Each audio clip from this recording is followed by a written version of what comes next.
पुढे बोईत इतिहास संशोधक इंद्रजीत सावंत आणि नागपूरचे प्रशांत कोरटकर यांच्यात झालेल्या फोन ऑडिओ क्लिप संदर्भात आज सकल मराठा समाजातर्फे बैठक पार पडते। नागपूरचे राजे मुधोजी भोसले यांच्या अध्यक्षतेत सीनियर भोसला पॅलेस इथे बैठक सुरू आहे। 12 बलुतेदार आणि 18 पगड जातीच्या पदाधिकाऱ्यांची या बैठकीत उपस्थिती आहे। या प्रकरणी काय भूमिका घ्यावी यासाठी बैठकीचं आयोजन करण्यात आलं आहे।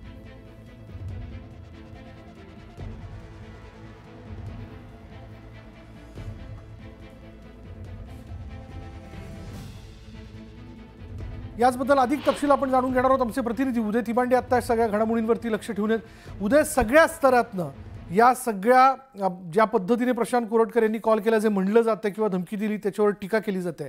आता जी बैठक पार पडते आहे नागपूरमध्ये, त्याबद्दल काय सांगता येईल? विशाल, अगदी खरं आहे। ज्या पद्धतीनं इंद्रजीत सावंत यांना प्रशांत कोरटकर ने जे फोनवरून धमकी दिली, ते प्रशांत कोरटकर जे आहेत ते नागपूरचे असल्याचं जे आहे ते बोललं जातं। त्यांच्या घराबाहेर जे आहे आज नागपूरच्या काही मराठा समाजाच्या कार्यकर्त्यांना आंदोलन केलं होतं आणि त्यानंतर आता नागपूरचे जे राजे आहेत मुधोजी राजे भोसले त्यांच्या अध्यक्षतेखाली जी आहे ती बैठक सुरू आहे आणि या बैठकीमध्ये मराठा समाजासोबतच जे आहे ते 18 प्रगड जातीचे जमातीचे लोक जे आहेत ते इथे एकत्रित झाले आणि प्रशांत कोरटकरच्या बाबतीत काय भूमिका घ्यायची या बाबतीत जे आहे या बैठकीमध्ये कार्यकर्ते जे आहेत ते आपलं मत मांडत आहेत। अतिशय संतप्त अशा प्रतिक्रिया लोकांकडून येत आहेत। आपल्यासोबत स्वतः मुधोजी राजे भोसले आहेत। मला सांगा, ही बैठक तुम्ही आयोजित केलेली आहे, या बैठकीचा काय नेमकं चर्चेचा सूर दिसतोय तुम्हाला?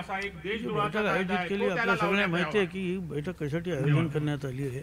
एक कोरटकर सारख्या एक सामान्य व्यक्तीने छत्रपती शिवाजी महाराजबद्दल जे उद्गार काढलेले आहेत ते कोणत्याही महाराष्ट्रात नाही, भारतातल्या कोणत्याही जनाला सहन होणार नाही। कारण की शिवाजी महाराज हे महाराष्ट्राचे नाही, सर्व भारताचे आराध्य दैवत आहे आणि त्यामुळं हे जे त्यांनी वक्तव्य केलं, या वक्तव्याचा निषेध करून त्याच्यावर योग्य ती कारवाई व्हावी आणि त्यासाठी काय केलं पाहिजे त्यासाठी आज ही बैठक इथं आम्ही आयोजित केलेली आहे। शासनाला जी अल्टिमेट द्यायचं आहे ते करायचं ते या बैठकीत आम्ही ठरवून आम्ही शासनाच्या मुदतीनं आम्हाला काय करायचं हा निर्णय आम्ही इथं घेणार आहे। तुम्ही सगळ्या संतप्त प्रतिक्रिया सगळ्या तुमच्या समाजाच्या आहेत, इथून पुढे काय केलं पाहिजे, काय तुमची भावना आहे सगळ्या बाबतीत? आम्ही याकरताच ही बैठक बोलवलेली आहे। आम्ही कठोरातली कठोर कारवाईची अपेक्षा करत आहे। उद्या 12 पर्यंत कदाचित आपल्याला वेळ मिळालेली आहे, बरोबर आहे ना? त्याच्यानंतर समजा तरी जर ॲक्शन झाली नाही तर आम्ही आमची काय उग्र रूप धारण करू हेच आम्हालाच आमचं माहीत नाही आहे।